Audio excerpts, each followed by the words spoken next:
It's Little Flower 2K sharing the gospel of the digital age when we have recourse to Him in our lives. On our daily journey, we'll stop what we're doing and do something like lift up our hearts to the Lord. There's a part in the Mass where it says we lift up our hearts to the Lord and we say thanks be to God. And it's part of our yearning to let Him know that, God, I need you. I lift my heart up to you because you are the one.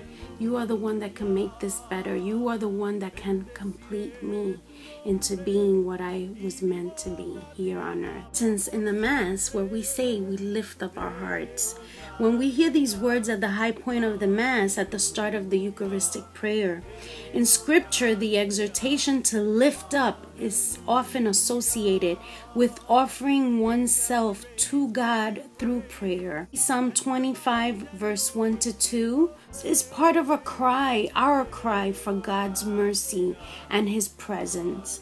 And it's a vow to return to Him and to serve Him.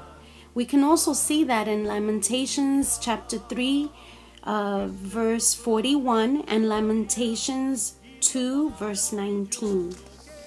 The exhortation to lift up your hearts may well have been part of the original celebration of the Eucharist. Remember that the Eucharist, the celebration of the Mass, was formed by the early apostles themselves. It says in the Gospels that they would go into each other's homes to break bread. When we hear the term breaking bread, that means that they were celebrating Mass. But when we lift up our hearts in the Eucharist, there's a certain realism about it. It's not just a figure of speech. Our hearts are really going somewhere. When we lift up our hearts to heaven, joining our prayers of thanks and praise to those of the angels that are in heaven. When we celebrate Mass, it's heaven on earth. When we celebrate Mass, the bands of time, they drop. Jesus is not limited to the time. Jesus is always present. There's no such thing as time for Jesus. He is in the now. There's time for us. Our time is limited on this earth, and that's why we are restricted to the bands of time. But when we celebrate the Mass, there's a certain part of the Mass where we enter into when He celebrated the Last Supper with the apostles.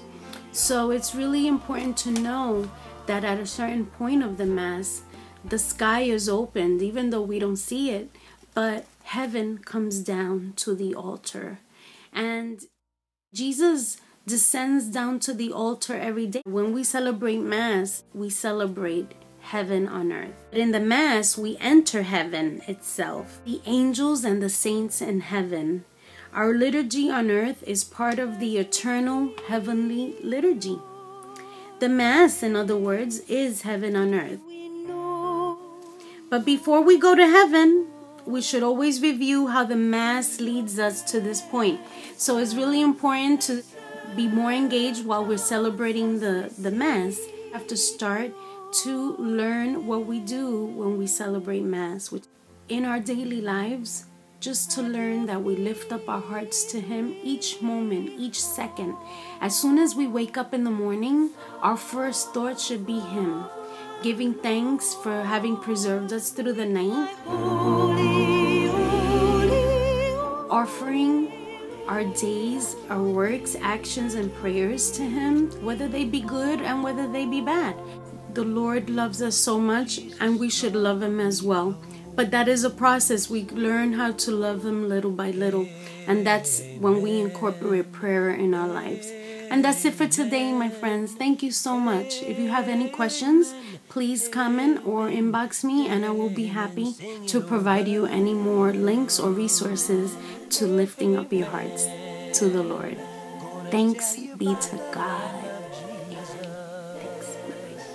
Thanks. See the baby wrapped in the manger on Christmas morning. See Him in the temple talking with the elders. Oh, marveled at His wisdom.